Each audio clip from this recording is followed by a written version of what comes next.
I just got a print made of one of the shots that I took. It's right here. It came in the mail the other day, and we're going to take it out of the packaging, and you're gonna see it for the first time. I'm gonna see it for the first time. And we're gonna talk a little bit about prints. So before we open it up, I have a list of some things that I just wanted to talk about first.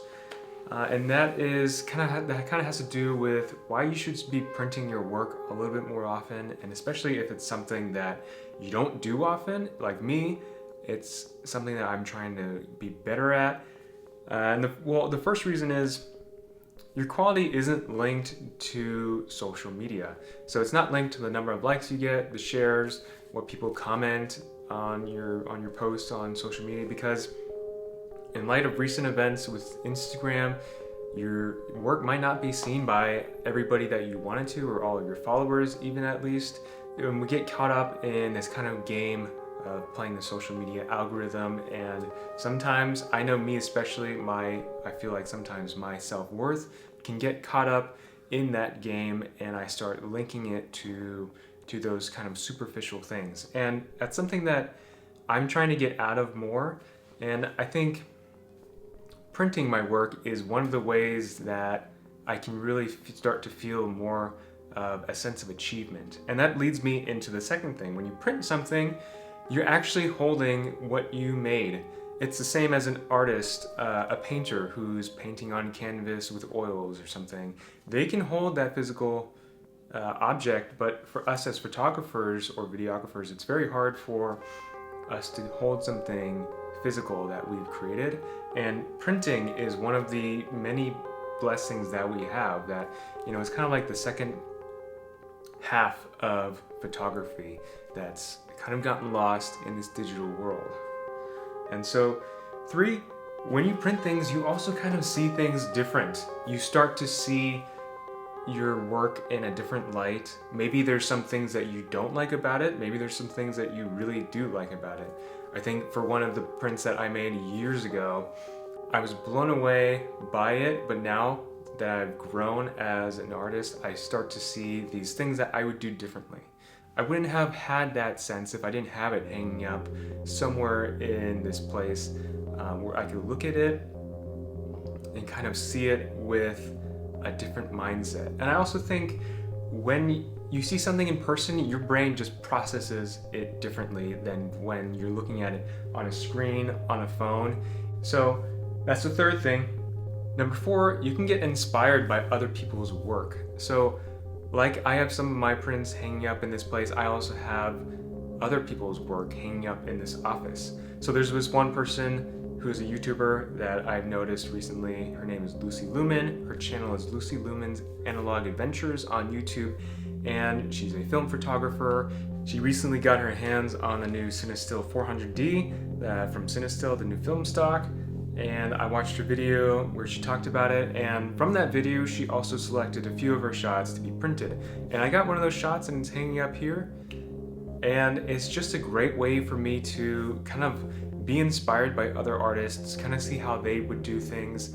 And there's a lot of stuff that I like from her, and kind of some things that I want to incorporate more into my artwork. And number 5, you also extend the life of your photography. You extend the life of your art. I know I'm totally guilty of this. Sometimes I'll post something on Instagram and I'll just completely forget about it. The next day, and I'm on to the next thing. What else am I going to create? And it's kind of like when you print, you're extending that life. You get to see it more often, more than once. You don't have to visit a web page just to view it. You just have to walk by it. You just have to stop and look at it. And to me, that's something that I want to do more of. I know I'm guilty of not doing it more often enough, like really appreciating my work and my worth as an artist. And that's something that I kind of wanted to bring to this channel more. Instead of talking about gear all the time, I know gear isn't everything, and this print that we're going to talk about, that we're going to open up, that is kind of evident of that. So I shot that with my dad's old camera. So this is a Nikon Teletouch. It's a 38mm lens matched with a 65mm lens. And where you can just switch between the two. Like that. And I shot this print while I was in Hawaii, just on vacation, and this was the only film camera that I brought. And you know, it's not all about the gear that you use, and I also wanted to get this print because it means something else to me. You know, it's not just about I like how I framed it, I like how it's aesthetically pleasing, I like what I did with the composition, the settings and everything. I mean, that's a part of it, but it's also just because as a reminder of, oh, that was a great vacation that I went on. I really enjoyed myself. I was relaxed. I had so many, you know, good memories of the food, the activities, the things that we did. And it's just one of those things that I get to now look back on when I walk by it or when I look at this print. So without further ado, let's open up the print and let's hang it up. We're going to talk about the print. So here it is. Let's open up this puppy.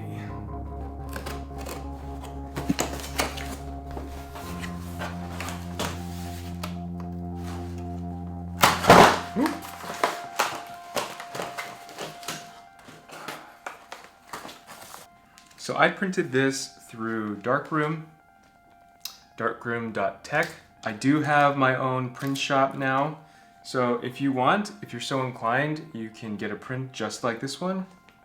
You don't have to, no pressure. But people have asked me in the past, oh, Landon, do you sell prints? And usually I say no. If it's a good friend, I'll send them just free files. So go ahead and you guys can print this however you want. I've been thinking about it more and I'm like, you know what? I should be printing my stuff. For me, I should probably have it available if people just want something.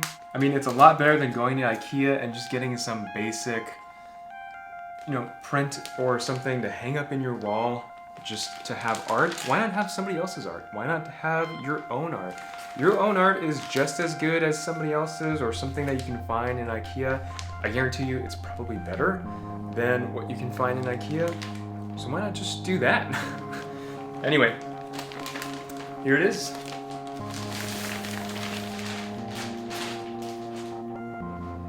Oh, that looks so good. So this is a lifeguard tower. It's kind of an abstract view of a lifeguard tower, but I like it. You know, it's not every day you see this kind of lifeguard tower. I like the different colors in this.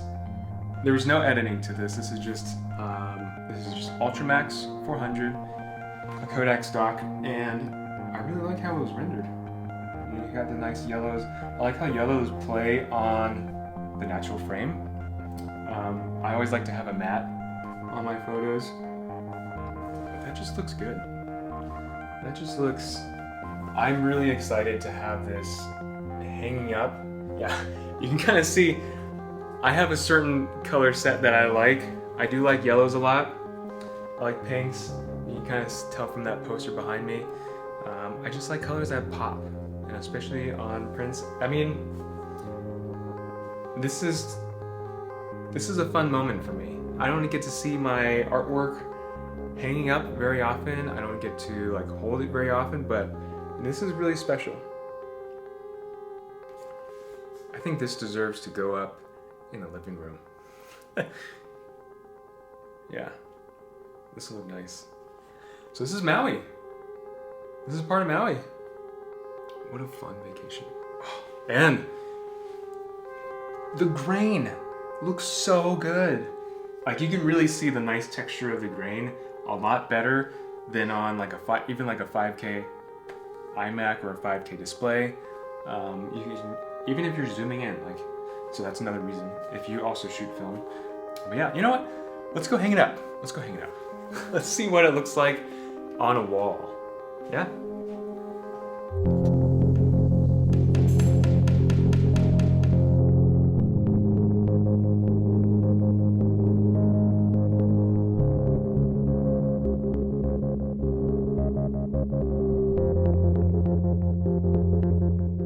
So now that you can kind of see what it looks like on a wall, we talked about the benefits of printing, not linking your worth or your quality of your work to social media. And that's just kind of the takeaway that I want you guys to get from this video. I know I'm certainly going to try and get that more from, Prince. But anyway, thanks guys for sticking around. You can check out the links to my darkroom.tech page below. You can also find my website, our more videos from Retro Rocket Studios, and all the music from this episode was done by Mark. You won't see him here in this video, but he was definitely behind the scenes working, helping me out, and you can find our music on akiyamamusic.com. Alright, bye.